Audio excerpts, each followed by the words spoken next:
এবং টাইট করে দেওয়া হচ্ছে।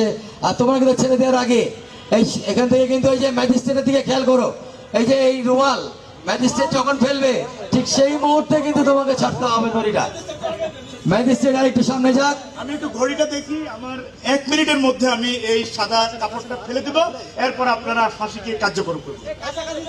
আপনি জল্লাদ তুমি তাকিয়ে থেকে ম্যাজিস্ট্রেটের দিকে, রুমাল রেডি হয়ে আছে, সেই রুমাল আমি জানি আমার এই লাইভ মাইভ সবকিছু ইন্ডিয়াতে গিয়ে বহুত গালাগালি হবে, বহুত মানে আমার বাপ মা তুলে বউ বাচ্চা তুলে দেওয়া হবে, কোনো সমস্যা নাই। তোমাদের ভুল ভাঙবে, তোমাদের নেত্রী আর কোনোদিন ফিরবে না, নেত্রী ক্ষমতাতেও ফিরবে না, কিছুতেই ফিরবে না।